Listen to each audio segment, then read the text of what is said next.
de la doctora Pauletti es abogada por la Universidad de Buenos Aires, magíster en Derecho y Magistratura por la Universidad Austral, vocal de la Cámara de Apelaciones de Gualeguaychú, Sala Civil y Comercial desde el año 2007,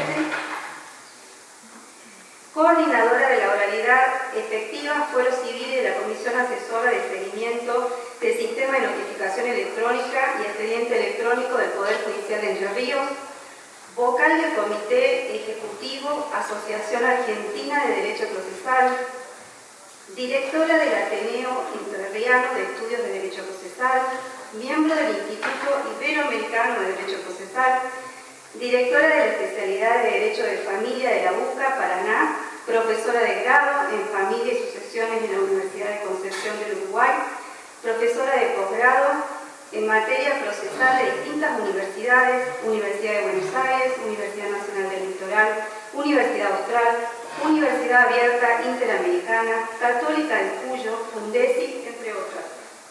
Capacitadora en distintas escuelas judiciales del país. Directora de la Ley Procesal de Familia de Entre Ríos, comentada y anotada, publicada por Robinsal Pulsón en el año 2020. Coordinadora de obras colectivas dirigidas por Jorge Peirano y por Roland Agassi, y autora de diversos artículos sobre derecho procesal. Agradecemos su presencia a la doctora Pauletti. Para mí es un gusto estar con ustedes, volver a Jujuy. La última vez que vine fue pre-pandemia para ese Congreso Nacional que organizaron tan bien, que disfrutamos tanto todos los procesalistas, que nutrió además en sus conclusiones a todo el trabajo posterior que se hizo. Fue un trabajo preparatorio que hizo Jujuy fabuloso para que el Congreso fuera tan exitoso. Muchas gracias por la invitación, en particular a Cecilia Domínguez, a Horacio Macedo, a Peña Sosa que nos ha acompañado, al presidente del Colegio de la Abogacía, Marcelo Elías, también al Ateneo de Jujuy, a los amigos del Ateneo de Jujuy, a los jóvenes procesalistas y al organizador Superior Tribunal de Justicia. Muy bien, vamos a hablar de oralidad, un tema que les digo a mí me apasiona. Me apasiona porque desde el derecho procesal, recién hablamos con la doctora Mabel de los Santos, desde el derecho procesal uno sabía que era la mejor opción, la mejor forma de llevar adelante los procesos, incorporando la oralidad. Pero otra cosa es poder tener la prueba, la experiencia empírica de que es la oralidad la mejor forma de tramitar los procesos. Y ustedes van a decir, para Jujuy no es una novedad, porque nosotros fuimos pioneros en códigos de oralidad. Sin embargo, la oralidad hoy no es lo que antes decíamos que era. Hemos comprobado distintos aspectos, distintos ajustes, distintos aditamentos que son necesarios para que la oralidad dé sus mejores resultados. Y todos hemos hecho esos ajustes. Y ustedes cuentan con un capital esencial, que es conocer la oralidad y sus mejores virtudes ya de antemano. Entonces, ese punto de arranque de ustedes, los ajustes que deban hacer para que esos resultados los que vengo a hablar, ustedes los puedan obtener, tienen una ventaja comparativa grande. Ya acá no se tiene que discutir de que la oralidad es un buen método de discusión. Ese presupuesto ya está dado. Lo que hay que ver es qué ha dado el derecho procesal en este tiempo moderno, en su evolución, porque el derecho procesal civil y sus distintas ramas en consecuencia están en una evolución constante, porque se comunican con la tecnología y la tecnología no para en su evolución, y lo hemos comprobado en pandemia. Entonces es necesario atender esa conjunción, porque hoy el derecho procesal, como todo en la vida, se piensa de distintos ángulos, se piensa de distintas facetas, y para eso es necesario pensarlo interdisciplinariamente. Ya nos queda corto el derecho, ya nos queda poco. Y eso, este aspecto en la oralidad es muy exponencial, es ejemplificador de la insuficiencia del derecho procesal para hacer las mejoras que queremos hacer para el diagnóstico y el sobrediagnóstico que tenemos de los males del proceso civil, que en buena medida hemos logrado revertirlo en aquellas provincias que estamos operando con el concepto de nueva oralidad, un concepto que se lo debemos a la doctora Mabel de los Santos porque, como voy a explicar después, engloba lo que es hoy la oralidad, a diferencia de la oralidad que aprendimos quizá de Chovenda, luego de Capelletti, y que nos enamoramos de la idea, pero no es el mismo concepto que ellos tenían entre manos. Y bueno, empezar hablando hablando porque vamos a hablar de capacitación y cómo se forman los operadores del sistema para que la realidad dé sus mejores resultados, cómo tenemos que estar preparados todos en clave oral. Empezar hablando de un proyecto de realidad efectiva que se llevó adelante en el país a través en los años 2016 a 2019, porque para hacer las cosas y reformar la justicia no se puede improvisar, no se puede ni siquiera implantar un código para que la realidad cambie. Si algo tenemos probado en nuestro país es que los códigos por sí solos no cambian la realidad. Tienen que seguir, tienen que estar acompañados de una política pública que propulse ese cambio a los operadores, porque como decían los italianos, y lo hemos repetido tanto, el código o el proceso no es cuestión de leyes sino de hombres, es cuestión de hombres y no de leyes, decían los italianos y se repitió acá tanto sentismo lento. Entonces, lo que ha aprobado este proyecto Oralidad Efectiva es con una idea sobre cuál era la metodología adecuada para cambiar los males del proceso civil. Esa idea tenía que ir acompañada de un diagnóstico, una evaluación inicial. ¿Cuántos litigios tiene que tramitar un juez para que pueda realizar un proceso de audiencia en un tiempo determinado? Queremos tener una duración razonable de los litigios. Hagamos un diagnóstico primero. ¿Cuánto dura un proceso civil en Jujuy o cuánto duraba en cada una de las provincias que fueron sometidas a oralidad? Como coordinadora de oralidad, yo me di que en mi provincia, en promedio, en toda la provincia, un proceso civil duraba 3 años y 8 meses para obtener sentencia en primera instancia. Eso nada más en primera instancia. Por supuesto teníamos los casos patológicos, como hay en toda la provincia, 20 años, 12 años, 16 años. Condenas de la Corte Interamericana, Formerón, Furlan, 2 más, no me acuerdo el de calumnias e injurias, también, ya no me salieron nombres, además de Poltore, laboral, todos con 12 años promedios de tramitación. Ejemplos de patología en la duración de los procesos tenemos muchos. Entonces era importante ver cuánto duraban y ponernos un tiempo razonable de duración de ese proceso para que no solamente se garantizara el debido proceso, sino que también el objetivo, que era duración delimitada del proceso, pero calidad de la prueba y la sentencia, se cumpliera, porque si vamos a llevarnos por adelante los alambrados, no vamos a lograr el propósito de tutela judicial efectiva. Entonces, con ese trazado en el tiempo, sabiendo qué cantidad de litigios teníamos, pero además qué cantidad de litigios iban a ser sometidos a un proceso por audiencia, porque no todos los procesos tienen que transcurrir en realidad. Necesitamos también procesos automatizados que no tengan audiencia, apremios, procesos monitorios, sucesorios, que eventualmente pueden tener audiencia y la tiene que presidir el juez. La audiencia de la partición, por ejemplo, también un sucesorio mal llevado puede durar décadas. Pero digamos que es ocasional, es accidental, es excepcional. Pero sí sabemos que los procesos de conocimiento tienen que transcurrir para una mejor forma de debate y conocimiento del juez y de resolución a través de audiencias. Entonces, del cúmulo de causas que llevaba cada juez, determinamos cuál era el porcentaje que iba a transcurrir en procesos por audiencia. Por mes, cuál era el ingreso por mes. De ese ingreso por mes establecimos cuántas audiencias preliminares iba a tomar, porque estadísticamente ya se sabe que hay muchas demandas que no se corren, que quedan en el camino, que se concilian una vez que se inició el proceso. Y les digo que el porcentaje que establecimos no nos falló. Hay un 20% de procesos que quedan en el camino antes de convocar a la preliminar.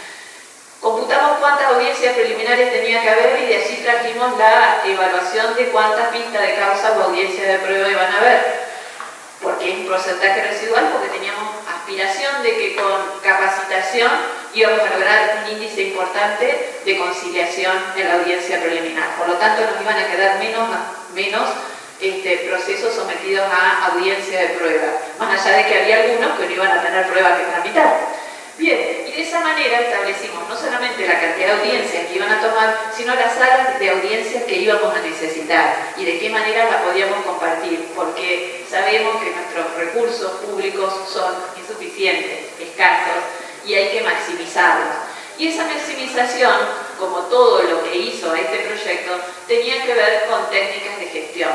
Por ahí les voy a mostrar una filmina más adelante un link de acceso a las agendas que usamos para compartir los recursos de oralidad, que son las agendas de Google Calendar. O sea, un acceso gratuito que tenemos de uso compartido los jueces de cada jurisdicción. Yo soy camarista, pero tomo mucha audiencia, tribunal de segunda instancia, para no confundir los términos con el sistema orgánico que tienen ustedes. Bueno, yo, como mis compañeros, compartimos la agenda de audiencia con la primera instancia y compartimos el mismo recurso. Por ahí necesitamos un suplemento y se lo pedimos a los penales que nos den auxilio y nos presten una sala de audiencia cuando hemos tenido audiencias de urgencia o superpuestas. Como ven, hacer un proyecto para ver si es factible que pongamos la oralidad y realmente comprobamos que en todos lados, en todo el país, era posible con los recursos disponibles, a pesar de la distinta realidad.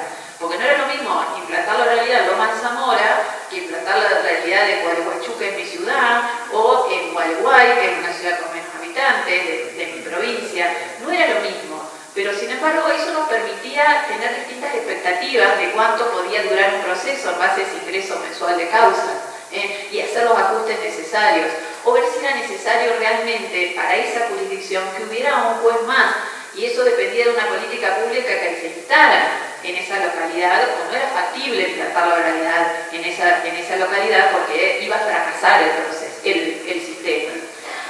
Todas estas evaluaciones precedieron a la implementación de un proyecto que tenía metas, propósitos y evaluaciones para establecer ajustes, para poder ver qué capacitación era necesaria en base a los defectos que se encontraban en el sistema. Porque si nos proponíamos un porcentaje de conciliación en audiencia y resulta que el porcentaje obtenido, todo estadísticamente controlado, era muchísimo menor, quería decir que nos estaban faltando desarrollar destrezas en materia de conciliación, porque convengamos que ni jueces ni abogados sabemos de antemano o de plano, porque nos hayan dado ese insumo en la facultad, conciliar. Era algo que teníamos que aprender, incluso la postura, la mentalidad, abrir la cabeza, estar predispuestos a conciliar. En la provincia que tenemos mediación, también tuvimos que abrir la cabeza a abogados y jueces para aceptar que pueda haber una mediación prejudicial. Quienes son de mi edad, un poquito mayor, un poquito menor, hemos pasado por tantos cambios legislativos que hasta la Constitución nos ha cambiado estos paradigmas de que sea la conciliación una forma no anormal, sino buscada en el proceso. Tiene que cambiar el nombre, no es una forma normal, pero eso también parte por una filosofía que estamos desarrollando y estamos viendo, jueces, abogados, operadores del sistema, que la mejor solución que puede haber para un conflicto es la autocomposición, el convencimiento de llegar al meollo del conflicto y poder solucionarlo más allá de lo que se trae en el litigio. Todo esto es capacitación, es abrir la cabeza, pero es también supervisión. Cuando yo me pongo una meta de conciliación, si eso no se logra, ¿por qué no se logra? Tenemos que hacer capacitaciones, jueces, abogados, ¿qué es lo que pasa? Eso es tener un proyecto. Es tener propósitos, es tener supervisión, es plantearse ajustes, es revisar. Y esto pasaba en Justicia 2020. Con proyectos confeccionados a medida de cada realidad, el número abarcable de casos, bueno, la capacitación y la inclusión de algo que es indispensable para este concepto de nueva oralidad, la tecnología. Ustedes saben que en la experiencia no solamente Argentina había fracasado, la palabra fracaso la usaban a menos que Oteiza en un coloquio internacional que se hizo en el 2008 en España sobre oralidad, y él asumió que Argentina había fracasado frente a los reiterados intentos por implantar la oralidad en cuanto a la presencia del juez, al menos en la audiencia preliminar. Y España también había tenido ese fracaso. ¿Y cuándo logró revertirlo después de la ley de enjuiciamiento civil, la reforma del año 2000? Cuando incluyó la tecnología, cuando además de los incentivos de los que hablaba Toribio, porque la nulidad también es un incentivo y es una vergüenza que un abogado plantee la nulidad de la audiencia, porque no estaba el juez, cuando era un deber funcional suyo, una responsabilidad. Sin embargo, ese incentivo jamás había funcionado, porque los jueces alegaban de que no podían estar en las audiencias porque tenían muchas sentencias para dictar y que eso los iba a atrasar. Fíjense que ni a los jueces les servía el incentivo de una obligación funcional suya. Y los abogados obviamente no se animaban a plantear la nulidad porque enfrentarse con el juzgado. No saben lo que es el tema. Enfrentarse con el juez, plantearle la nulidad, porque no estuvo, parece, era como que la relación va a continuar, son los mismos jueces, no se podía plantear la nulidad. En un caso, un abogado se animó porque lo sancionaron la audiencia sin que estuviera el juez en la década del 80, plantear la denuncia penal por falsedad ideológica, porque el juez no estaba. Lo llevó a juicio. El juez del Tribunal Correccional era el entonces Zaffaroni. Hizo una cabriola en el aire para salvar al juez, para sobreseerlo, para confirmar el sobreseimiento, con esto de que, bueno, los jueces tienen que estar en audiencia, entonces estaba justificado, no era delito, pero estaba totalmente tipificado. Pero siempre nos hemos excusado por esto de ser argentinos al margen de la ley, también buscamos justificaciones para no estar en la audiencia. Y bueno, y sin embargo, a pesar de esos incentivos que no se cumplían, ¿qué es lo que vino a dar remedio acá como en España? La Cámara. La Cámara filmadora insta al juez a estar en la audiencia porque se pone al control.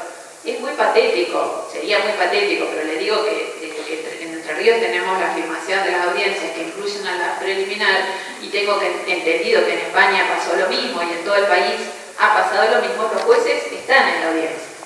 Pero además y fundamentalmente están en la audiencia no solamente por ese control que implica de la legalidad del acto y de su presencia en la audiencia de la Cámara Filmadora, sino porque además hay un espíritu, hay un convencimiento, hay una aceptación de una idea y un convencimiento de orden práctico de que es la oralidad con la inmediación el mejor método, no solamente para cumplir la función como juez de hacer justicia y de llevar los procesos a buen término en plazo razonable, sino para legitimar la justicia. La justicia se ve legitimada con este método de debate. La satisfacción la ve el ciudadano al cabo que culmina la audiencia. La oralidad dignifica al ciudadano y legitima al juez.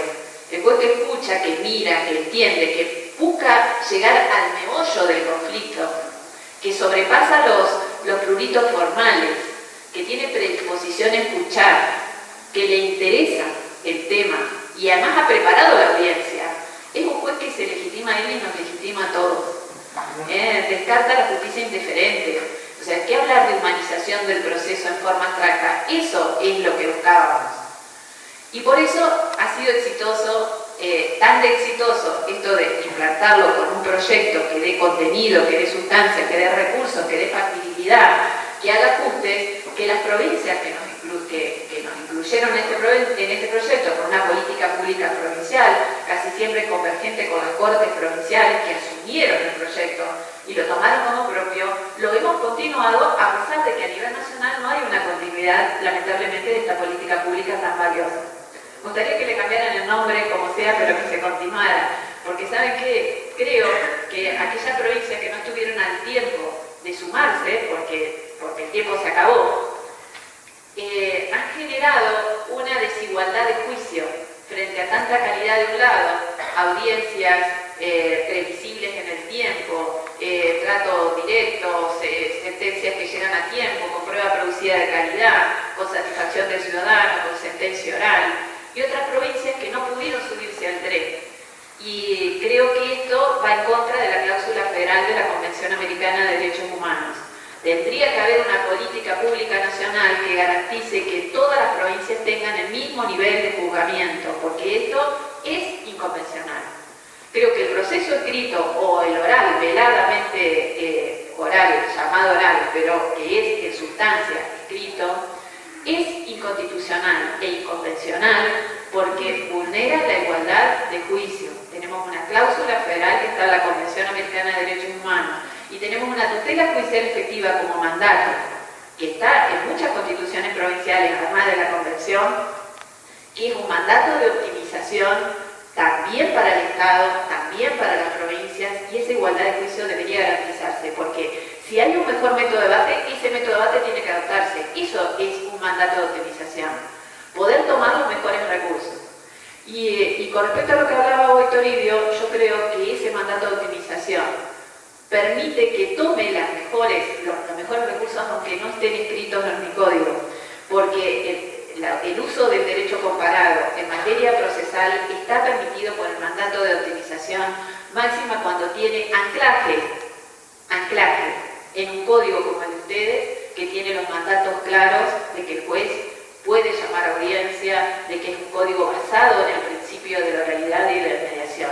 Los principios permiten convertirlo todo, porque en un tiempo donde todos tenemos asumido en materia procesal que el proceso es netamente instrumental, el principio de instrumentalidad de las formas permite mejorarlo, permite mejorar el proceso a través de todas estas técnicas, la inclusión de estas técnicas que hacen a la mejor calidad de tutela judicial. Y fíjense, por contraste, a mí me interesa mucho lo procesal de familia, voy a ser ponente en el próximo Congreso Nacional, en que están todos invitados en septiembre 1, 2 y 3 en Mendoza. Bueno, que este Congreso es preparatoria, estas jornadas son preparatorias del Congreso. Yo voy a hablar de procesal de familia y fíjense la diferencia. Tenemos una política pública clara, un mandato tan grande, los principios que hizo el Código Civil y Comercial, tan fuerte, que los procesos tienen que ser orales y con inmediación. Algo que lo tomamos en todos lados, es magnífico. ¿Quién puede dudar de que los procesos de familia tienen que transcurrir con oralidad y inmediación? O sea, es lo mejor para ese tipo de conflictos, es lo idóneo.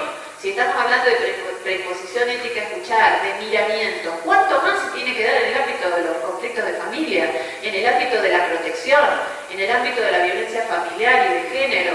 Son cuestiones que, digamos, que ya no admiten discusión, que el juez la tiene que atender de modo personal y directo. Y sin embargo no hubo una política pública nacional, en ningún gobierno, destinado a que la oralidad sea posible y se pueda garantizar. Cada provincia implementa la oralidad a su manera, con recursos, sin recursos, con un mayor o menor nivel de oralidad, garantizando una audiencia, pero por ahí sin videograbación, tomando la audiencia del niño cuando quiera, como quiera, con garantías, sin garantías. Esto no debería dejarse al azar, porque estamos hablando de derechos convencionales, por eso la Corte ha convalidado las normas procesales en el Código Civil y Comercial y otras leyes de fondo, porque hacen a la efectividad de los derechos. Y estamos hablando, por decirles el ejemplo, de la escucha del niño, que tiene que ver con una garantía convencional, pero que no debería ordinalizarse ni tomarse de cualquier manera, ni tomarse siempre, ni tomarse improvisadamente. Entonces yo no puedo garantizar un derecho sustancial sin adosar un tipo de formalidad que hace a que ese derecho no se naturalice. Y en esto la forma, el de la escucha del niño, tiene mucho que ver en cómo implemento la oralidad, si registro, si no registro, cómo guardo el registro de esa audiencia. Por mi parte creo que tiene que firmarse y registrarse de modo reforzado, para no reiterar el acto, para no revictimizar al niño, para poder admitir la revisión de ese acto procesal tan especial.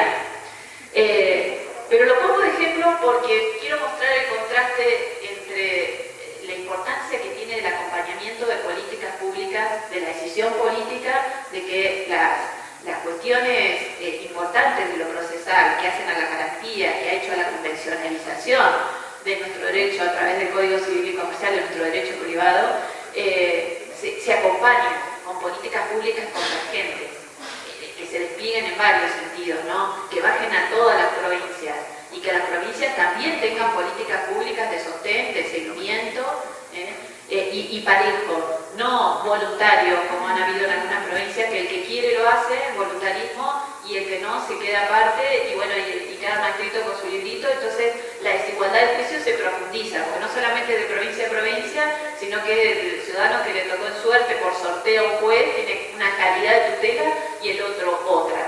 ¿Por qué no miramos y vemos cuál es la mejor calidad de tutela que pueda tener el ciudadano y lo hacemos parejo? Y acá se me enojó la Filomena. Bien.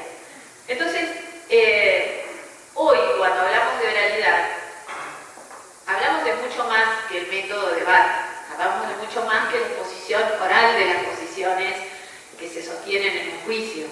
Hablamos de la idea símbolo porque es el germen, es la formación que nos dieron los procesalistas para mostrarnos que es el mejor modo de debate.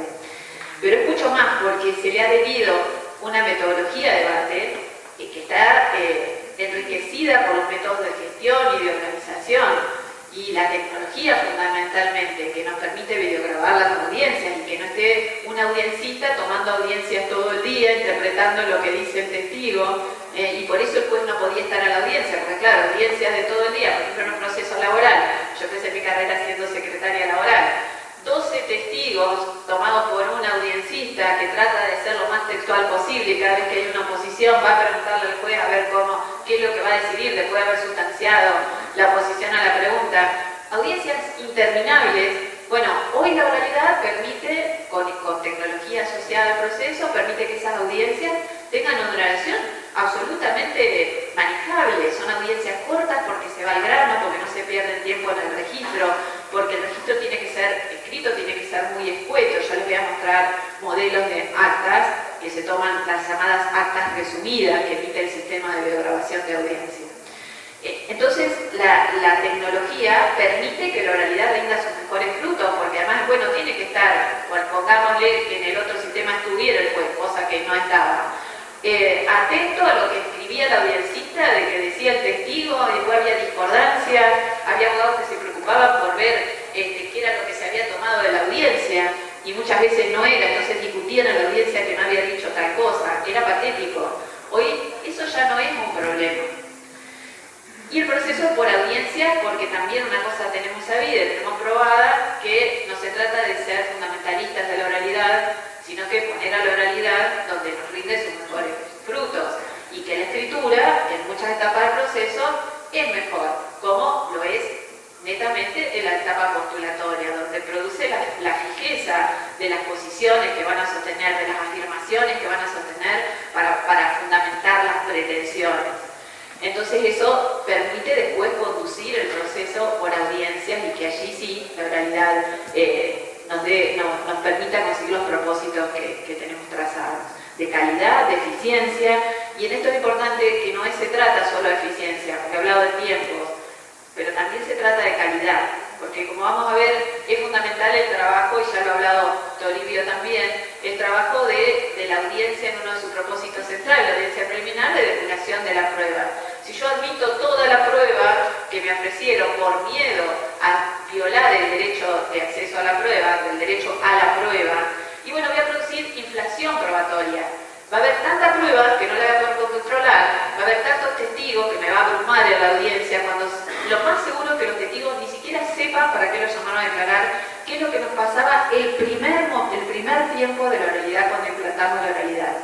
Los abogados no se tomaban el tiempo de hablar con las partes, y además está previsto en el Código de Ética, por lo menos en mi provincia, que puedan hablar con los testigos, sin tratar de interferir en el recuerdo, pero sí para saber qué es lo que saben, para saber si el ofrecimiento tiene pertinencia. Porque nosotros hemos escuchado testigos, yo lo he supervisado en el primer tiempo como juez de alzada cuando veo los videos, de testigos que realmente no sabían que era el hecho que le estaban pidiendo que hablaran porque había habido un mal ofrecimiento probatorio. Y eso lo tenemos que asumir cuando hablamos de capacitación para la oralidad. La oralidad comienza con los escritos postulatorios, que también me voy a referir un poquito más.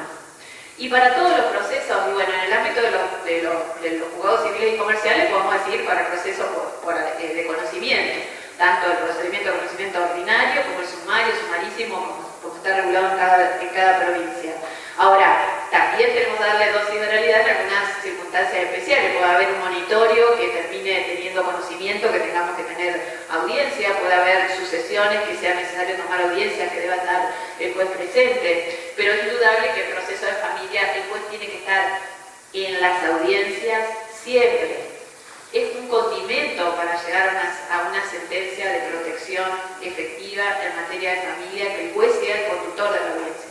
Por eso es tan deprimente que no se haya hecho ese análisis en ninguna provincia, hasta la que nos estamos esforzando por hacer oralidad a ultranza con videofilmación de audiencia, cuando tenemos juzgados desbordados en todo el país.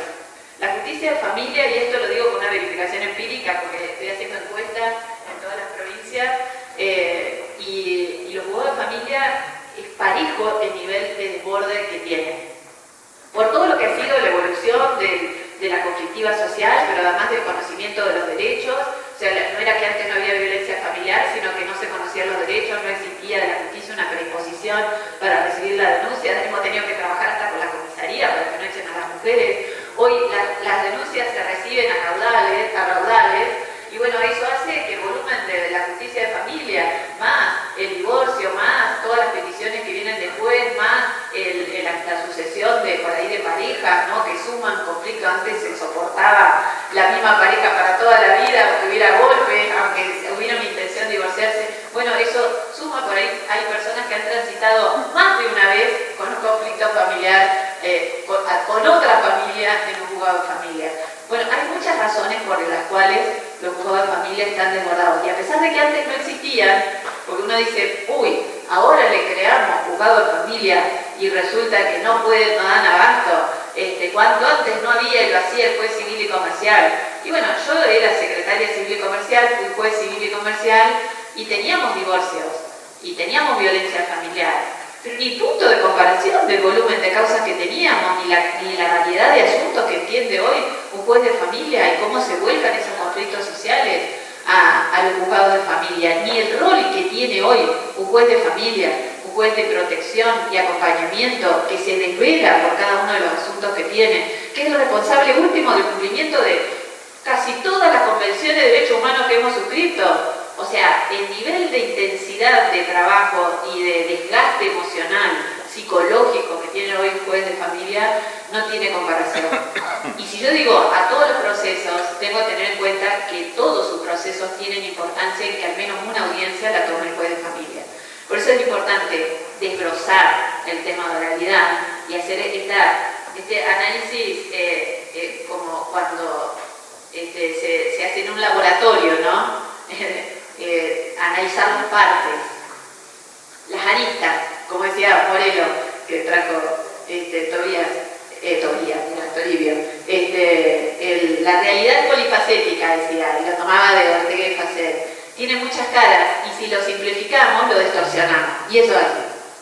Bueno, y dentro de las ventajas que nos trajo la oralidad, y esto es indiscutible, yo creo que es una de los mejores logros, porque además se puede cumplir y esto es sostenido, porque yo les digo, nosotros empezamos en el 2008 y lo vengo supervisando en las otras provincias, esto es cumplible, es la previsibilidad. Acá debe haber abogados, yo soy hija de abogado, esposa de abogado, hermana de abogado, sobrina de abogado, cuñada de abogado, o sea que tengo el conocimiento no solamente de este lado del mostrador de mi función de camarista. Cuando un cliente le preguntaba, doctor, ¿cuánto va a durar este proceso? Y ni idea, ¿qué le van a decir a usted? O sea, es imposible decir cuánto va a durar un proceso que no tiene las riendas llevadas por el juez. La oralidad no pasó a derogar el principio dispositivo, pasó a aplicar bien el principio dispositivo, porque el principio dispositivo es la disponibilidad de la acción de los titulares del derecho, pero una vez que se introdujo la acción, una vez que está dentro de la esfera judicial, nosotros los jueces somos los responsables de evitar la paralización del proceso, evitar que se estanque y pasar de una etapa a la otra. Entonces, ese principio dispositivo bien entendido, además de aplicado con técnicas de gestión, permiten tener una previsibilidad de lo que el proceso va a durar, de la duración del proceso. Y eso es un valor, es impagable para el cliente que usted le diga, como pasa en Entre Ríos, pasa en Chubut, que hablábamos antes con Guillermo, que uno le puede decir hoy, y mira, lo más seguro que en primera instancia un proceso civil puede llegar a durar un año, tal vez menos, como yo he tenido casos donde hemos tenido sentencia de casación o de rechazo de la inaplicabilidad de ley. Nosotros tenemos primera instancia, segunda instancia y recurso de inaplicabilidad de ley ante superior en 1 año y 2 meses. O sea, la primera instancia en un proceso de consumidores, con pericia, con oficio de extraña jurisdicción, con testigos, consumidores sacó sentencia en menos de 1 año. En menos de 1 año estaba la confirmación de la sentencia de Cámara. En 1 año y 2 meses estaba el rechazo de la inaplicabilidad de ley del Superior Tribunal. Es un ejemplo, un caso, pero muestra una metodología de trabajo en los tiempos. Y les puedo asegurar que uno ve en parejo y más o menos rondan 1 año y 2 meses si ha habido algún problema en el medio de la liquidación. Esto es un valor para lo que era Argentina, de un barco sin timón en el proceso civil, la duración ilimitada del proceso. Es impagable que nosotros podamos obtener esto de la duración limitada de los procesos. Y para el litigante, ni hablar que crea marcos de certeza, de mayor confianza en la justicia. Y este es un cuadro que tendríamos que tener marcado por tiempo, ¿no? Porque cada provincia tiene o bien sus códigos o bien sus reglamentos. Ustedes saben que en muchas provincias para tener este proyecto no hicimos reforma del código. Yo creo que tranquilamente ustedes podrían hacer algo parecido. Entre Ríos teníamos un código que tenía la audiencia preliminar, sí, pero no tenía la audiencia vista causa obligatoria. Y este sistema lo hicimos por un reglamento, que es un reglamento muy detallista, que no va en contra del código, sino que aprovecha lo que tiene el código, lo maximiza para poder ensamblarlo en un proceso por audiencia que cumpla tiempos, que tenga una duración determinada, con cierta flexibilidad de acuerdo a la complejidad que tenga el asunto, pero acomodamos el reglamento de modo que no se saliera del marco del código, pero que sí nos permitiera llevar a un proceso en estos términos. Y a la vista está, y esto es un buen ejemplo de que no se sale y nos permite hacer esto, que nunca ha habido un pedido de inconstitucionalidad o una declaración de inconstitucionalidad del reglamento, que era un temor que yo que intervine, digamos, en su redacción, tenía, porque muchos en la discusión anterior decían es inconstitucional que se haga un reglamento para cambiar las prácticas, porque todo tiene que salir del código. Bueno, y no he conocido en ninguna provincia que haya implantado un sistema similar que haya habido una inconstitucionalidad de los reglamentos, porque los reglamentos están basados en los principios que tienen los códigos procesales.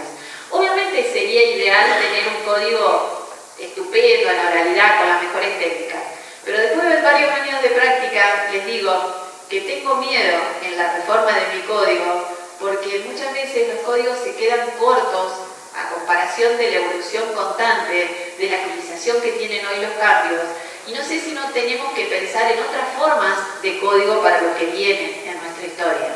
Un código más liviano, con no tanta normatividad de lo que hay que hacer, que permita a través de principios adaptar las prácticas más eficaces de una época. O sea, mi abuelo fue secretario de juzgado laboral, se jubiló como secretario de juzgado laboral, y era famoso, yo era chica cuando falleció, pero era famoso por lo eficiente que era. Sus técnicas de eficiencia eran totalmente distintas a las técnicas de eficiencia mía en este tiempo. Y en este tiempo se acelera muchísimo más que en el tiempo de mi abuelo. Entonces puede ser que tendremos que buscar otra idea de código, más basado en principios, que a través de reglamentos que tienen ductilidad, y la Corte Suprema lo está adoptando a mansalva, nada menos que procesos colectivos, nos permitan adaptar las formas que sean más eficientes para el tiempo que tenemos dado, a través de un basamento de principios, de respeto del debido proceso, por ejemplo, que nadie pone en discusión, como presupuesto de la tutela judicial efectiva. Entonces, en esto de ver cómo va a transcurrir el proceso, tenemos claro la etapa postulatoria escrita, pero tenemos claro que en oralidad ya las demandas y las contestaciones son distintas, porque tienen que ser basadas en clave de oralidad. En clave de oralidad es que el abogado ya tiene que saber que va a tener una audiencia preliminar, que va a tener que defender la prueba que ofreció y que el juez no le va a aceptar pruebas que sean inconducentes, superfluas, o sea, que esté mal propuesta. Entonces es muy importante que haga ese análisis de antemano. ¿Cómo voy a justificar esta prueba? Que sean precisos los hechos, porque el juez va primero, él que tiene estudiada la causa, a diferencia del juez del film, por lo menos lo que uno pretende del juez de la audiencia preliminar, es que tenga claros los hechos y que empiece él a exponer cuáles son. Bueno, vamos a conversar, porque es un diálogo. Yo tengo entendido que acá el conflicto pasa por tal lado. Es así, lo entendí bien. Este es el nudo del problema. Los hechos controvertidos los podemos resumir en este aspecto. Quiero escucharlos. Pero ese conocimiento facilita lo que es una audiencia que muchas veces tiene mucha complejidad. Hay veces que las pretensiones se basan en hechos complejos que hay que desglosarlos, y es importante que desglosemos cuáles son los hechos controvertidos, porque eso nos va a permitir hacer una correcta depuración de la prueba. Entonces, esto empieza con el trabajo postulatorio, con el trabajo defensivo. Por eso hablo de escritos en claves de realidad, que a su vez tiene esto de las presentaciones electrónicas, ¿no? Esto de apretar un botón y que entra la presentación electrónica y chau, se acabó. Está bien que antes iban a la mesa de entrada y lo dejaban, le ponían el cargo y había también preclusión. Pero yo le digo, soy coordinadora de expediente electrónico en Entre Ríos, tenemos un tipo 0800 de consulta, que no es teléfono, sino es mail, y nos han llegado tantas consultas de abogados que dicen si es revertible la presentación, porque los escritos electrónicos hacen a que no se lea por escrito, que no se subraya, que no se corrija, que no se vaya caminando al tribunal repasando lo que se presentó por ahí, leyendo, sacando fotocopias, se advertían problemas. Hoy la presentación electrónica ha llevado a un diálogo entre el tribunal y los jueces. Yo tengo quejas de los jueces que sacan la providencia y a los 2 segundos tienen la presentación del abogado, sin madurar. ¿Te pasará, Guillermo? O sea, es increíble la velocidad, no se piensa. Entonces, ojo con esto, la velocidad, porque hay que madurar ciertas cuestiones. Entonces, hay como una ansiedad conducida por la agilidad que produce el proceso electrónico que hay que ponderarlo. Y bien, y ahora pasamos a la audiencia preliminar, que ya vamos a ver el detalle que requiere su preparación. No voy a poder hablar en profundidad de la vista de causa por el tiempo, pero después derivamos con el trabajo meticuloso que se ha hecho en la preliminar, en la audiencia de producción de pruebas y en los alegatos orales, que necesariamente deberían ser orales. Lo que pasa es que en muchos códigos no tenemos, tienen previsto el alegato escrito. Entonces, a través de un pacto que logra en la audiencia preliminar el juez, se puede pactar que aleguen oralmente. Como ya les digo, en mi caso, en mi provincia, tuvimos que basar nuestro código. Si yo me arriesgaba a poner en el reglamento que el alegato debía ser necesariamente oral, es como que me prestaba a que hubiera una inconstitucionalidad por contradicción entre el reglamento y el código, y eso lo quisimos evitar. ¿Y saben qué? Con el paso del tiempo, que muchos abogados le tenían miedo al alegato oral, por miedo a olvidarse de algo, les parecía que tenían que estudiar más la causa. O sea, lo plantearon en mi familia también: Ana, vos estás loca porque el alegato es fundamental. Yo como jueza leo los alegatos, pero la construcción del alegato en la audiencia, la preparación de la audiencia para poder alegar, y la eficacia del rol del abogado en su técnica expositiva, en la oralidad, en su retórica, eso se va aprendiendo con el tiempo. También van perdiendo el miedo, el mismo juez va perdiendo el miedo porque tiene que resolver innumerables cosas de forma oral. Y con el tiempo cada vez más abogados alegan oralmente. Les diré que se va pasando a que hay más alegato oral que alegato escrito. Cuando se reforme el código será oral, pero ya han tenido este tiempo de entrenamiento. Y así llegamos a la sentencia, que no puede ser la misma que la que está basada en un proceso escrito. Primero porque se va a haber depurado en el tiempo, ya no va a haber una medida para mejor proveer antes del dictado de la sentencia, que era cuando el juez se daba cuenta que algo le faltaba, que la pericia no le servía, y perdíamos tiempo cuando ya habían pasado varios meses que estaba el expediente a sentencia. Creo que todos tendrán un ejemplo de eso. Estaban esperando que saliera la sentencia y sale una medida para mejor proveer. ¿Qué pasa? No había leído la pericia, no se había dado cuenta que faltaba ese informe. Y si no pasaba eso porque no había inmediación, porque el juez no llevaba las riendas del proceso, no se enteraba. Bueno, entonces la sentencia tiene que tener no solamente concisión, precisión, como tienen que tener los escritos postulatorios de las partes, porque es necesario que haya precisión para poder hacer un buen trabajo previo a la audiencia. La sentencia también tiene que tener esas características porque es propio de la oralidad, pero además porque es necesario que esa sentencia salga a los 3, a los 5, a lo más tardar 10 días de la audiencia, porque el juez tiene que trabajar sobre el recuerdo, sobre lo que fue apuntando a la audiencia. Si tiene que ver de vuelta todos los videos, perderíamos ese trabajo que hizo en la audiencia de ir formando su juicio.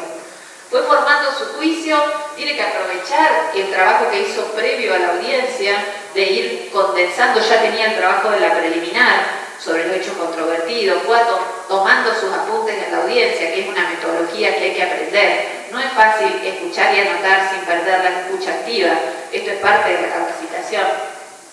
Y es necesario que esa sentencia salga inmediata, porque también hay una relación de inmediación entre la audiencia de prueba y la sentencia. Pero lo ideal, y les digo lo ideal porque lo tengo comprobado, porque trabajo con un grupo de jueces de familia en Entre Ríos que están dictando sentencias orales hasta el punto que hay un juez que la excepción es la sentencia escrita. Lo ideal es que la sentencia, en aquellos asuntos que puedan ser dictados oralmente, se dicte oralmente. Porque el juez ya tiene estudiado desde el punto de vista fáctico y jurídico el caso. Si no lo hiciera, no puede dictar sentencia oral. obviamente, y además estaría haciendo mal la cosa de oralidad. Pero si es complejo, si le falta madurar, yo como juez muchas veces tengo que madurar el asunto varias veces y le doy vuelta y no le encuentro hasta que le encuentro el punto. Y en esos casos no puede dictar sentencia oral. Pero sí es muy claro, como puede ser un aumento de cuota alimentaria, como puede ser un accidente donde es tan claro que tiene una prioridad de paso, que tenemos los presupuestos sobre la mesa, los presupuestos de lo que va a llevar la reparación, donde no hay una indemnización por incapacidad sobreviniente que el juez tenga que hacer a la fórmula compleja que sabemos que nos cuesta tanto a los jueces hacer, como la no es el apellido, Arcasi, no salía de la Universidad del Sur. Bueno, si no nos pasa eso, sería ideal que podamos dictar la sentencia, que coronemos la oralidad de esa forma y en el caso de los que tienen muchas causas, como los jueces de familia, puedan despejar su despacho de la construcción de una sentencia que no le va a agregar nada al asunto porque hasta puede regular honorarios en la audiencia como hace este grupo de jueces que yo coacheo porque le veo los videos para decirle lo que me parece que se puede ajustar y así han ido avanzando y hasta incluso regulan honorarios en la audiencia. Y como experiencia les digo que ha bajado el nivel de apelación de esos jueces que dictan sentencias orales y que la conformidad que tiene el cliente del abogado o el cliente de la justicia, el destinatario de la resolución, cuando uno le ve la cara, pero les puedo decir que es maravilloso, porque no van a comparar, por ejemplo, una sentencia de adopción, que le llegue la cédula de la sentencia de adopción, que tener a las partes diciéndole que los emplaza como padres y que ahora tienen esta responsabilidad y que el niño se va a llamar fulano de tal, con este apellido, y que lo felicita y que esto es una fiesta. Yo me emociono con esos videos. Y ni les digo cuando ha habido casos, por ejemplo uno que vi que a mí me hizo llorar, porque la verdad que esa cosa me hace llorar, de una niña que pidió audiencia al juez, que tenía un proceso de adopción, porque quería saber su historia de vida.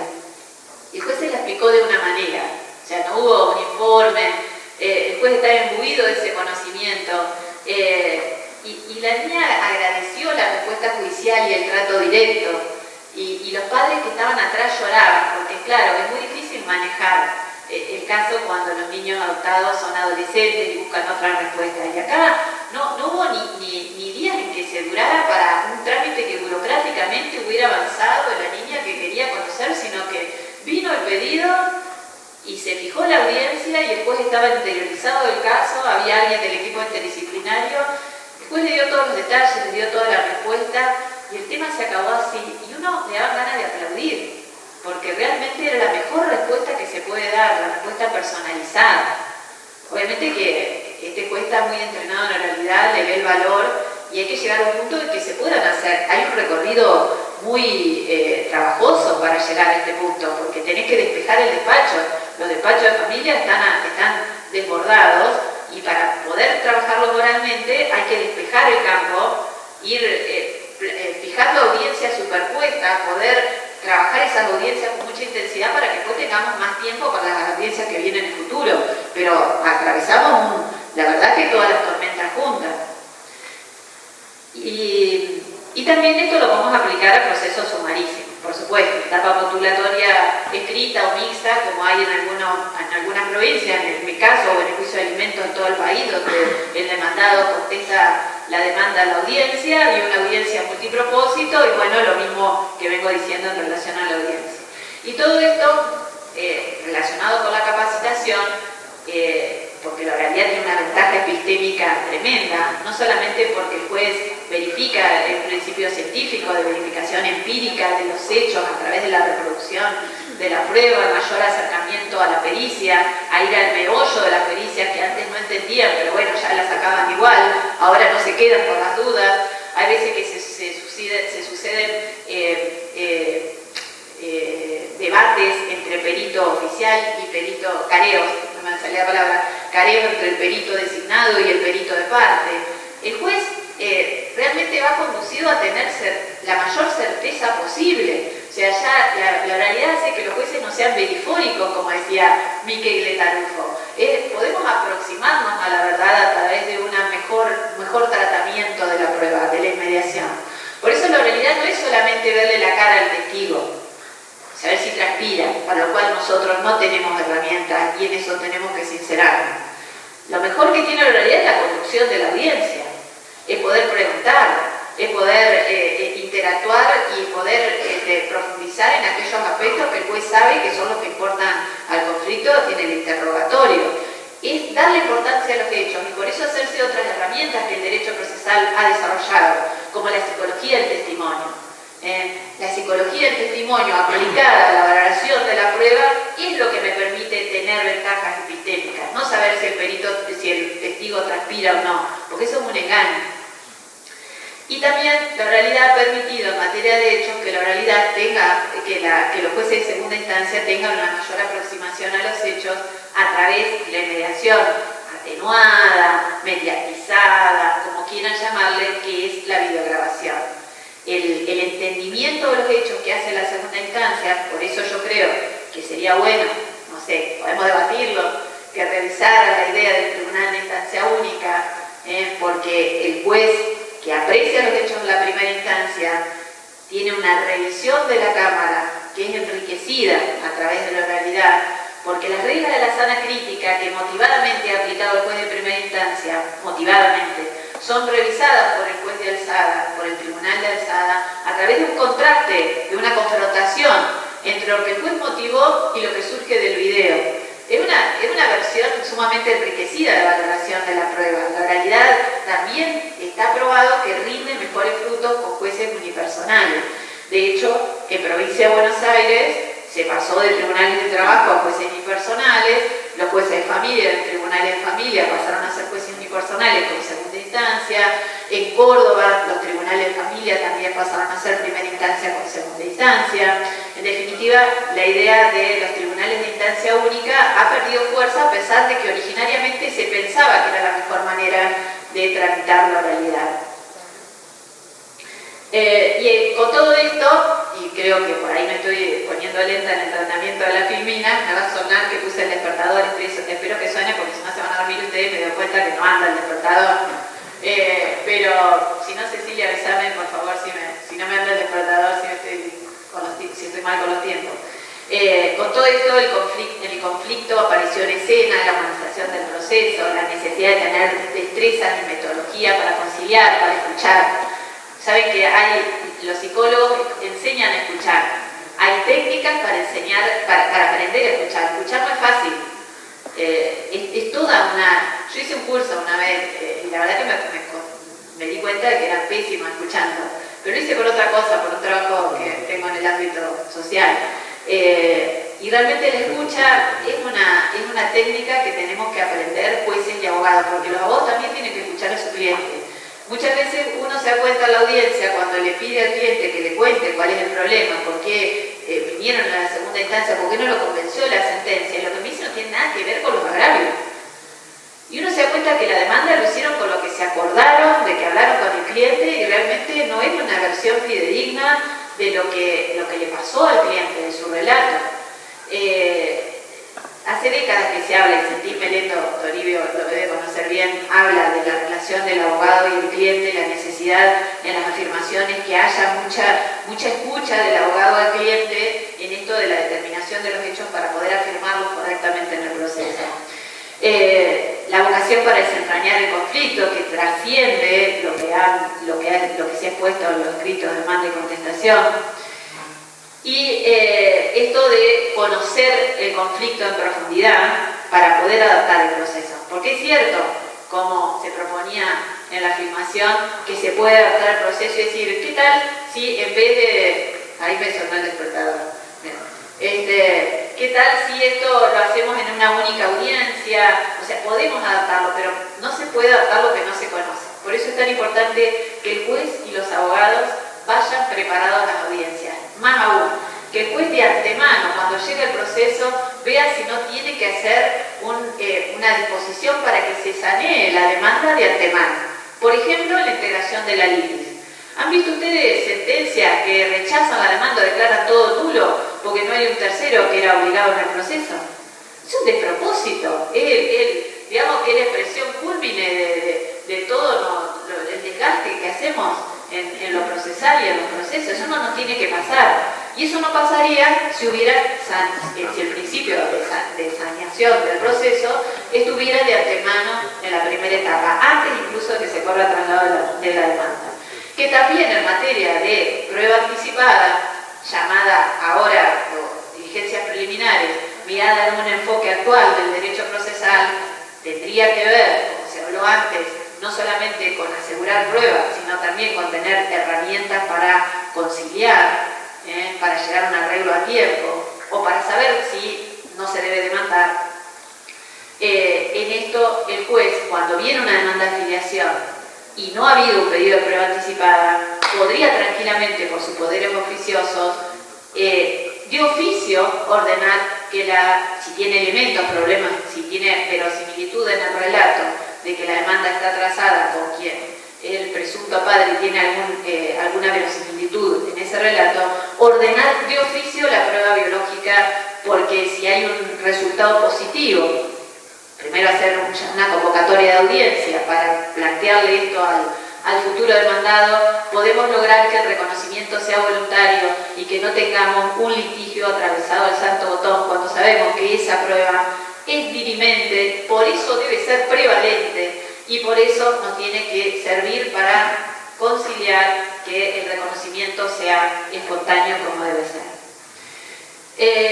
Y esto del espacio dialógico tiene que ver con que se rompió la lógica del interrogatorio, que se rompió la lógica del verticalismo, de lo sacrosanto. Todos tenemos que buscar que el proceso llegue a buen puerto, que produzcamos la mejor prueba, que los tiempos que tenemos que lograr son responsabilidad de todos, y les sirven mucho a los abogados. Y les sirve mucho a los peritos, porque antes cobraban quién sabe cuándo, y ahora se anticipó en la época de cobro, porque van a tener regulados los honorarios mucho antes de lo que pasaba. La plata ya sabemos que se valoriza, era todo un problema y un unicornio que lo sufrí toda la vida, por ser hija de abogado. Y ahora eso tiene más certeza también. Esto que hablo de la certeza también en el aspecto de la remuneración de los profesionales que intervienen como operadores. El juez habla claro, cambia necesariamente la cultura competitiva y burocrática del proceso, porque se desburocratiza, porque la flexibilidad permite que la lógica cambie. La oralidad tiene que ver con el deber de veracidad, y la falta de compromiso con la verdad o la mentira queda tan expuesta que les puedo asegurar que los abogados se curan de espanto, porque la mentira está sancionada por el Código Procesal de hace 1000 años con la temeridad de malicia, con la exigencia de buena fe. Pero era muy difícil que el juez, ante la evidencia de la mentira, tomara una actitud frente a la mentira develada con absoluto desparpajo. Sin embargo, hoy, antes Couture exigía el fair play, así como en el fútbol, en el proceso, hoy el juez tiene la herramienta de la valoración de la conducta procesal. Y a través de la valoración de la conducta procesal, cuando es férreo en ese control, se desincentiva, es el mejor desincentivo que puede haber para la inconducta. Le puedo asegurar que en una jurisdicción, cuando la jurisprudencia de la Cámara es constante en valorar la conducta procesal para tomar en cuenta ese comportamiento disvalioso y ponerlo a reforzar la prueba de la contraria, ya con esto me alcanza, bueno, va a ser mucho más prolijo y más cuidado el actuar de las partes en el proceso. Esto lleva a una cultura jurídica nueva a través de una convergencia de lo que la doctrina viene diciendo como los pronunciamientos judiciales que van en ese sentido. Y por supuesto que de verdad no puede exigir una verdad metafísica, pero sí la verdad subjetiva, real, sincera y no distorsionada de los hechos que tenga cada parte. Siempre va a haber un relato subjetivo. Lo que no puede haber es un relato de mala fe, a sabiendas, sancionado también por la temeridad de malicia. Un deber de honestidad. Fíjense qué valioso reclamar honestidad en un proceso civil que hace algunos años parecía que todo estaba permitido en defensa del interés del cliente. Esto lleva a un estándar que me gustó, que desde los uruguayos, de Santiago Pereira, que habla del estándar del buen litigante. Fíjense qué valioso. eso que exija el juez, del buen litigante, ese es mi estándar. Pero además, en algunos casos, yo necesito que ese actuar no esté en función del interés de la parte, sino en el interés de un interés superior que tengo en el proceso. El interés del niño, el interés superior del niño, trasciende el de las partes. No puedo permitir que los abogados en su argumentación, en su trabajo profesional, tengan en mira solamente lo que al padre le gustaría. Porque yo tengo que valorar como juez el interés superior del niño, el interés de la familia, la mirada a futuro del conflicto, el interés de las personas con vulnerabilidad en el proceso. De modo que exijo de los abogados como auxiliares de justicia, como necesarios colaboradores de una resolución justa, que es un deber del Estado, tratar de llegar a una resolución justa en un tiempo razonable, que su colaboración sea en función de ese interés superior que tengo en el proceso. Que a veces, la mayoría de las veces en familia, pero en el proceso civil también lo tenemos cuando se atraviesa por sujetos vulnerables. Por eso, bueno, voy a tener que apurarme porque me queda un montón. Vamos a dar prioridad a este tema. ¿Cuántos minutos puedo tomar? 15. Bien. Y la oralidad como metodología de trabajo requiere que todos trabajemos distintos. Jueces, abogados, la oficina judicial, los peritos. Tema en que quiero acentuar la importancia de los peritos. No sé si les pasa a ustedes, pero en mi provincia la mayoría de los peritos buenos se fueron cansados de no cobrar, del destrato. Tenemos abogados recién recibidos, algunos que no tienen, o teníamos, porque ya lo hemos podido mejorar, algunos que no tenían, que lo usaban bueno como changa, les divertía, pero no tenían ni siquiera actualización en sus conocimientos. No teníamos los mejores peritos. Nuestra aspiración como Poder Judicial debe ser tener los mejores peritos. Porque ¿cómo vamos a hacer sentencias justas si las pericias son pésimas? No, necesitamos los mejores peritos que hagan las mejores pericias y que nos den las explicaciones para que como jueces que no tenemos todos los conocimientos logremos acceder a esa ciencia a través de sus principios y poder jugar sobre tierra firme. Pero eso te lo da el buen perito. Y además que genere confianza en las dos partes. Sería bueno que las dos partes nos traigan el perito con un pacto procesal y que no lo tengamos que sortear. Y eso también es posible en el proceso civil. Pero para eso tenemos que tener profesionales que trabajen en la pericia, que estén contentos de brindarnos ese conocimiento para el que sean capacitados, perfeccionados. Y no tiene que tener un gesto heroico de que nos destratemos, de que no cobren cuando a los postres, primero cobran los abogados, después se enteran que los abogados cobraron y el perito tiene que estar deambulando a ver cómo hace para cobrar una pericia que hizo hace no sé cuántos años. Se te van todos los buenos, hay que recuperarlos, hay que tener una política judicial local, activa, hacer reuniones con los colegios profesionales, convencerlos de que los necesitamos para hacer justicia, darles capacitaciones, derecho procesal, mostrarles lo que vamos a hacer para que ellos cobren a tiempo con los abogados. Los abogados tienen que hacerse responsables de ese honorario, porque es la manera de que ellos ganen el pleito también, tener buenos peritos, de que su tarea profesional se luzca. Y tiene que hacer una tarea mancomunada. Lleva tiempo, pero se logra. Porque además ahora la tienen facilitada con las comunicaciones electrónicas. Nosotros antes, me pasarían a ustedes, los peritos eran los de la localidad, porque viajar de una punta a la otra de la provincia, ponían plata durante todo el proceso y realmente era totalmente irrazonable, ¿no? Que uno le pidiera de Concordia, póngale que aceptó una pericia en Gualeguaychú, donde tenía que venir a aceptar el cargo, tenía que después venir al préstamo de expediente. No, hoy todo lo puede ver por la mesa virtual, la forma del expediente electrónico, me puede hacer la aceptación electrónicamente, tiene acceso absolutamente a todo. Es más, en la audiencia de vista de causa, si tiene que dar explicaciones, puede hacerlo a través de videoconferencia. O sea, todo le tengo que facilitar al buen perito. Porque lo que nos interesa es su conocimiento científico, su honestidad, su irreprochabilidad, que las partes estén en confianza de que tienen a la persona más avisada posible para que llegue al punto del tema. En la oficina judicial todo tiene que cambiar en función del éxito de las audiencias. Y en esto la judicatura es fundamental. El timón del barco lo tiene el juez. El trabajo del abogado es indispensable, pero tiene que quedar claro que para que el proceso se conduzca con eficacia, la sentencia, que marquemos los tiempos, que las audiencias cumplan sus objetivos, el juez tiene que tener el timón y ser no solamente director, sino gestor del trámite. Y en esto, bueno, todo lo que vengo hablando, y por ahí veo si se me escapa algo, pero tiene que ver con todo lo que vengo hablando en cuanto al estudio temprano de los casos, dar lugar a los acuerdos procesales, y todo lo que ha hablado Toribio. La gestión tiene que ver con la calendarización, con el uso común de salas, con el uso de planillas, de pruebas, todo esto es gestión.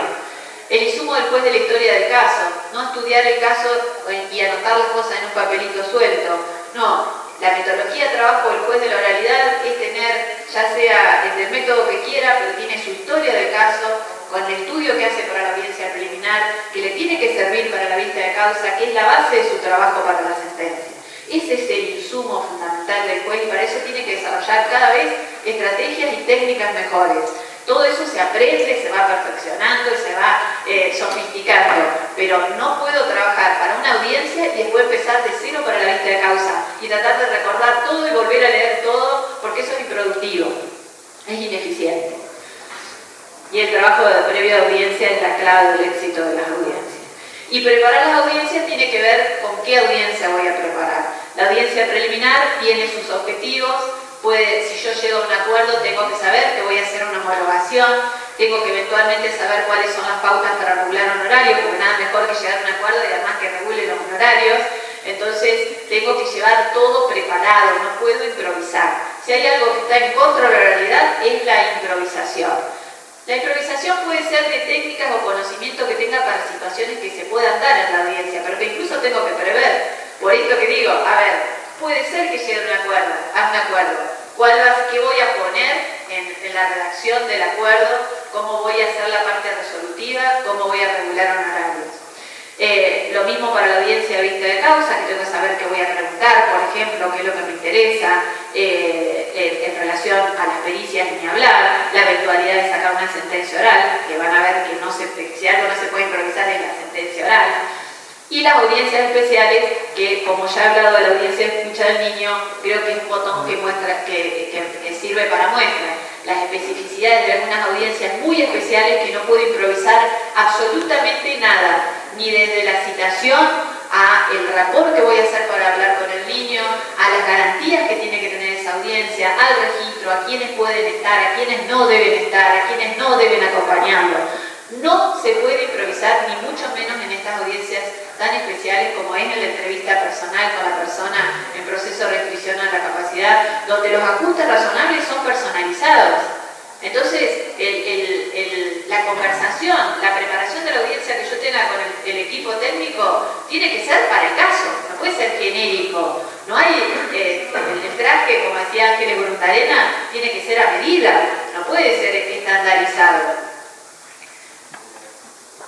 Y hay reglas comunes para todas las audiencias. Lamentablemente no voy a poder hablar exclusivamente de preliminar, pero entre las reglas comunes obviamente es la presencia del juez y este incentivo de ponerse la camiseta de la oralidad más la registración hacen que la oralidad funcione con inmediación. Pero también las partes, porque hay que incentivar la presencia de las partes. No hay nada mejor para la justicia que las partes estén presentes.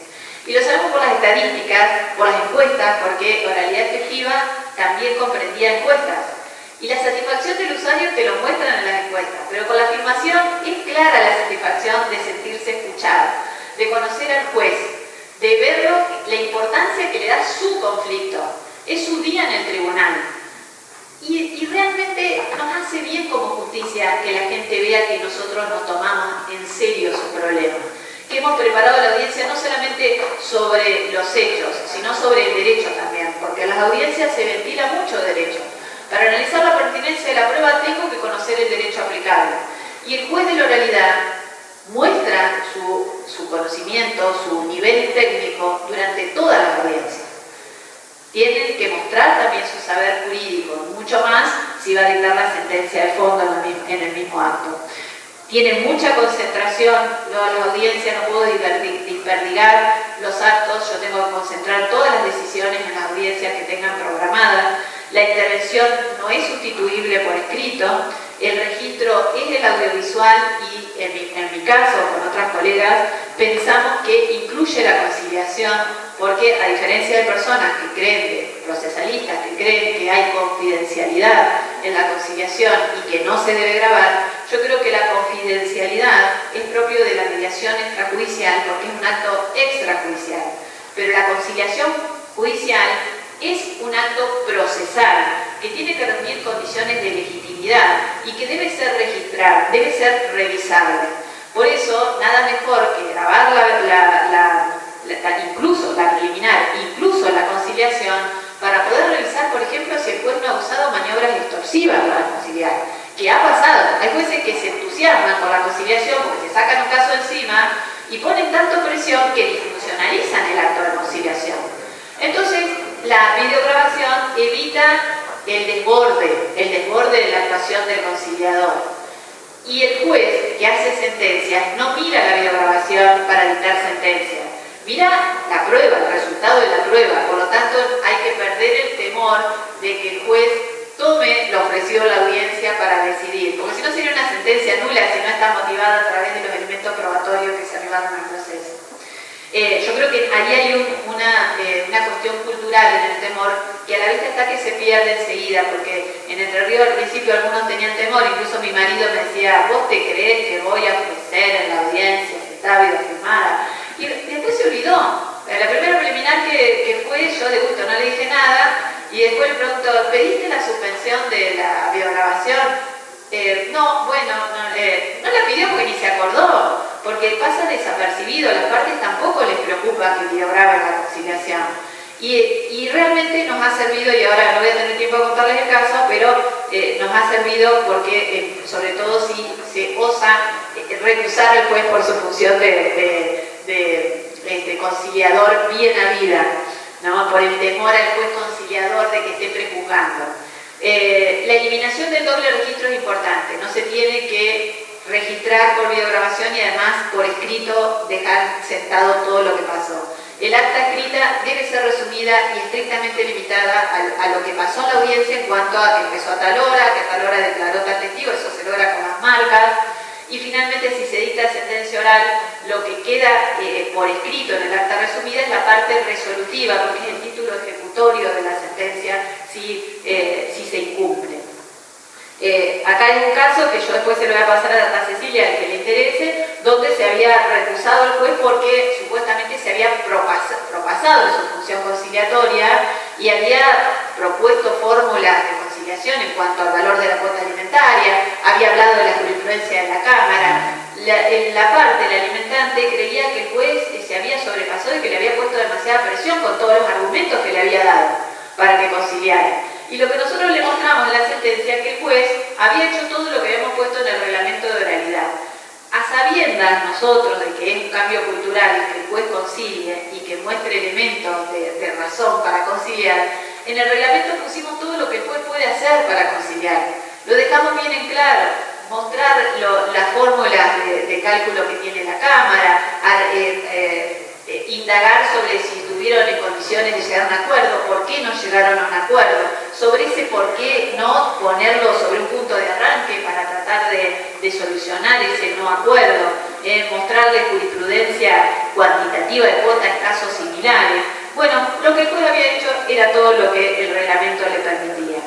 Esto es son fotos de, no sé si ustedes ya han visto sistemas de gestión de audiencia, pero esto es lo que vemos nosotros cuando estamos tomando la pantalla, ¿no? Que vemos en la computadora, el audiencista o el juez cuando tomamos nosotros directamente solos las audiencias, y es lo que muestran las cámaras.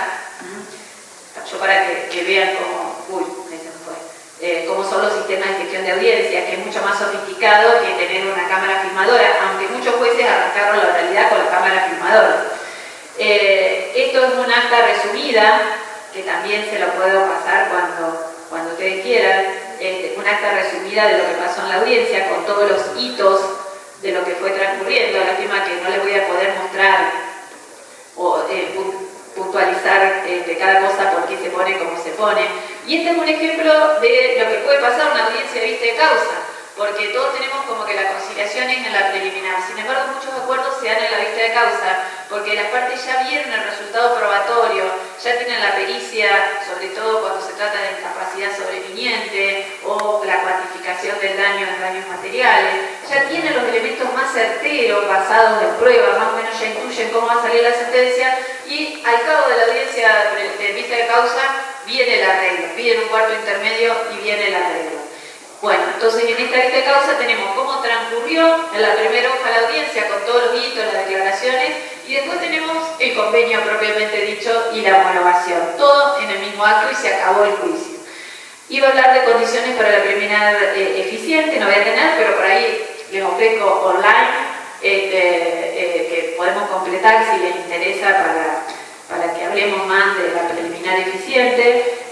La preliminar eficiente es la que prepara una vista de causa eficiente. Si la preliminar es mal llevada, mal trabajado todos los propósitos de la oralidad, los propósitos de la audiencia, la vista de causa será mala. Estos son posibles listados de esquemas que tenemos que tener para el conocimiento del caso, de jueces y abogados. Son ejemplos que nos hemos hecho nosotros, que hemos tomado del case management o de distintos modelos de sistemas comparados, pero hay que tenerlo porque hay que saber tomar nota, porque el conocimiento de la audiencia se lo tiene que llevar metodológicamente de alguna manera. Bueno, eso lo quería hablar, no me va a alcanzar el tiempo, lo mismo que para la cantidad de decisiones que toma un juez oralmente. Y lo digo para perder el miedo a la sentencia oral. La sentencia oral no tiene que estar permitida por los códigos procesales, porque tampoco dispone que la sentencia debe ser escrita. Entonces, si es la forma de garantizar la tutela judicial efectiva en el caso, si es la mejor forma y más ágil y más eficiente de terminar el conflicto, no hay ningún óbice formal para que el juez dicte la sentencia oral. Y el miedo a eso lo tenemos que perder viendo todo lo que un juez resuelve oralmente en la audiencia. Resuelve sobre los hechos nuevos, resuelve excepciones, resuelve la oposición a la prueba, resuelve la oposición a los interrogatorios, resuelve una multiplicidad de causas de temas en ambas audiencias. Bueno, esta es la importancia del juez preparado para el análisis de pertinencia de la prueba, y más cuando son pruebas complejas. Para esto hay que prepararse mucho en materia procesal dura. Esta es una planilla de gestión de prueba que tenemos de modelo para cuando hacemos la preliminar. Es así, ¿no? Nosotros la preliminar ordenamos la prueba, pero no hacemos el viejo auto de prueba, que era un auto largo, repitiendo fórmulas. No, ahora el juez lleva esta planilla que se va construyendo, asignando los tiempos de producción y cómo se va a controlar, porque lo más importante de la oralidad es el trabajo entre audiencias. Aquello que se diseñó como lo que se va a producir de prueba tiene que cumplirse en el trayecto hasta la audiencia de vista de causa. Entonces es muy importante el seguimiento, la gestión. Para eso lo tenemos que controlar. ¿Cómo lo controlamos? A través de la planilla de gestión, que está online y que se actualiza para que los abogados hagan su seguimiento, pero además tenemos un empleado asignado al control de la prueba que va estableciéndose alertas para evitar que cuando lleguemos a la vista de causa haya cosas que no tengamos. Es importante aceptar esos controles y esta es la base de trabajo, la planilla de gestión de prueba. Que fíjense, por ejemplo, acá en la primera hoja, cuando dice planilla para control de la prueba instrumental, dice la entidad oficial de diligenciamiento, producción. Ya es para ir anotando. Lo mismo que cada prueba tiene su particularidad. Con respecto a los testigos, quién los cita, si ya está citado. O sea, siempre en oralidad, así como no se puede improvisar el acto en sí mismo, todo se tiene que preparar debidamente. Bueno, acá en un juicio bromado con mucha prueba, por eso es tan largo. Bueno, esta es una síntesis de las buenas prácticas en cuanto a lo que hay que preparar, el borrador que se tiene que llevar a la audiencia de todos los puntos que tiene la audiencia para resolver. Será distinto desarrollo que le haga el juez y el abogado, pero lo cierto es que se tiene que llevar un borrador sobre las cuestiones, los objetivos que se tienen para cumplir y del modo que le parece que se tiene que cumplir. El juez ya tiene que llevar un análisis de pertinencia de prueba, no puede en la audiencia estar valorándolo. En todo caso, escuchará a las partes. Si él considera que era impertinente, le dará la oportunidad de que opinen, de que den su opinión, de que ejerzan el derecho de defensa. Pero él ya tiene que tener una evaluación preliminar. y la terminará de resolver, terminará de hacerse su juicio sobre el tema escuchando a las partes y permitiendo que modifiquen su opinión inicial. Bien, de la videoconferencia ni hablar, que voy a poder hablar, pero es indudable que es una técnica que venía siendo excepcional y que realmente la tenemos que tomar como ordinaria porque nos facilita, barata los costos a los ciudadanos, incluso de traslado a las provincias, es muy importante, y además hemos aceitado todo lo que hace al debido proceso a través de la videoconferencia. Ya tenemos sofisticadas todas las técnicas como para poder seguirlo usando como un recurso válido, eficiente para los interrogatorios, para las audiencias preliminares, pero además nos han permitido zafar, permítanme ese término, de algo tan burocrático y costoso como son el uso de los protocolos internacionales para tramitar pruebas o diligenciar citaciones en el extranjero. Hoy, directamente en la preliminar pactamos, o antes de la preliminar, los jueces convocan a las partes o les proponen que aquella parte que vive en España pueda asistir desde su casa sin necesidad de un exhorto, sin necesidad de la tramitación por Cancillería, sin necesidad de traducciones, y que desde su casa y que el abogado de esa parte esté, el matriculado esté en la sede del tribunal o asistiendo también por videoconferencia, que tengan un canal de comunicación entre ellos por si hay una conciliación y quiera ser asesorado. Bueno, esas cuestiones hoy cuestan 0 pesos y antes podían costar fortunas, pero además demoraban años y acomplejaban la labor del abogado de una forma inhumana. Tramitar nada más un exhorto para una ley 2272 para que declaren 4 testigos por un juicio de accidente de tránsito en otra jurisdicción podía durar un año entero. Y hoy eso lo logramos con colaboración y con pactos procesales y todos son interesados y realmente no hay nada que se oponga. Y si alguien se opone, si un abogado se opone nada más que por embromarle la vida a la otra parte, ahí tiene que surgir el rol del juez que hace ver la importancia de la colaboración procesal, de la inconducta y lo que le va a pesar a la hora de valorar la prueba, su falta de colaboración en algo que era tan importante para zanjar la etapa probatoria, para avanzar, para no ponerle costos a la otra parte. Y bueno, es tan clara la ventaja que realmente el disincentivo uno lo tiene en la mano. Bueno, resoluciones orales he hablado, lamentablemente no me voy a poder playar en la sentencia oral, pero sí les digo que, así como digo que nada se puede improvisar en la oralidad, mucho menos se puede improvisar en la sentencia, que exige una ruta metodológica para que la sentencia sea un acto jurisdiccional válido. No estoy por la sentencia oral a toda costa, ni por cualquier cosa, ni por algo que hasta a mí me dé vergüenza. Tiene que ser un acto jurisdiccional válido, motivado, con una exacta recopilación de los hechos, con una correcta valoración de la prueba y una valoración del derecho aplicable a esos hechos que ha quedado probado. La parte resolutiva tiene que constar en el acta escrita y se puede regular un horario y dejar la cuestión ya terminada en esa audiencia. Bien. Puede haber oralidad en la segunda instancia, muchos jueces tenemos oralidad en la segunda instancia a través de audiencias, principalmente en audiencias en temas de familia, pero hemos llamado permanentemente también en temas civiles y comerciales, a veces para conciliarlo, a veces para estar más en claro en cuestiones que no nos quedan. Vieron que a veces que se leen los agravios y la contestación uno dice, a ver, los agravios en definitiva, ¿cuáles son? Muchas veces cuesta pasar en limpio y una audiencia permite, aunque sea pasar en limpio, las cuestiones que ya no son controvertidas. Bueno, esa depuración de lo que va a entender a la alzada también es óptima convocar audiencia. Esto es un ejemplo para que lo vean. En el Código Procesal de Familia de Río Negro introduce la oralidad en la segunda instancia, así como lo tienen en civil y comercial también en San Juan, desde antes, la de San Juan en 2019. Acá en Río Negro me parece que la técnica es mejor, por eso lo resalto y los invito a ver, es más simplificada, me gustó. Esta es una audiencia mía que tomé el otro viernes, muestra un ambiente muy sacro, en el crucifijo enorme atrás, no es el estilo de sala de audiencia que tenemos los civiles, es penal, vieron que ellos tienen otra ornamentación de la sala, es mucho más, no sé, tienen otro estilo en lo penal. La nuestra es total, con muebles no son de madera, son más de plasticosos, son más chicas y éramos tantos tantos que no pudimos entrar, pero muestra una audiencia en un caso de protección de un niño que nació con un problema renal crónico, con muchas áreas del Estado, y las audiencias en estos temas de protección, por más de que no sean partes, en este caso había muchos que no eran partes, sirven para funcionalizar la audiencia en un sentido de generar un espacio de articulación. Hay veces que la justicia estamos en el medio de muchos organismos públicos que no se hablan, que no pueden articular, aunque sean del mismo gobierno. Es más, a la justicia, vemos que adentro de la justicia también nos falta el diálogo.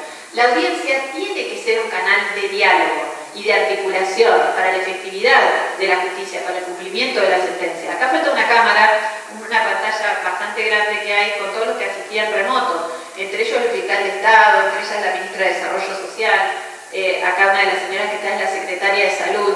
En los temas urgentes, en los temas nuevos, se requieren respuestas nuevas, mayor flexibilidad. Lo que nos interesa es la eficiencia. Nosotros necesitamos una internación domiciliaria para un niño que no puede pasarse su vida internado, para una mamá que tiene que ejercer su tarea de cuidado con sus otros niños y no puede doblar su vida protegiendo a uno y desprotegiendo a otro, de lo cual nos hace después una protección de sus otros niños si el Estado no interviene y le asegura su maternaje a una buena madre como era esta, teniendo una intervención oportuna, con una solución absolutamente, digamos, verificada, que era la más idónea. Por eso la audiencia permite realizar la función del Estado.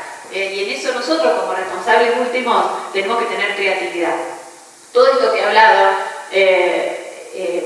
para poder seguirlo, para poder cumplirlo, para poder mejorarlo, porque hay que hacer ajustes, porque no somos maestros, porque hemos hecho la oralidad al andar y conocíamos una oralidad en abstracto, que no era esta oralidad, porque la oralidad de Llovenda, la oralidad de Capelletti, no era la oralidad que estamos llevando adelante nosotros. Porque no nos gusta copiar fórmulas de common law porque tienen otra funcionalidad del proceso, tienen otros fines, pero nos sirven muchas cosas. Hay muchas cosas que nos sirven, lo que más vamos a hacer es copiar.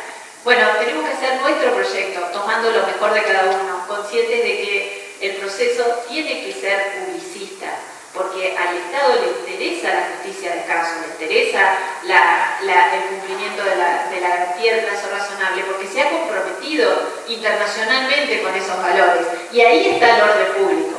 El orden público de este tiempo tiene sustrato, tiene anclaje en los derechos convencionales, en los estándares procesales de la Corte Interamericana de Derechos Humanos. Y para poder ver si estamos haciendo las cosas bien, tenemos que tener también metodología. Tenemos que saber que hay que tener idoneidad, hay que capacitarse, tenemos que tener recursos tecnológicos, humanos, la cantidad de jueces, estadísticas,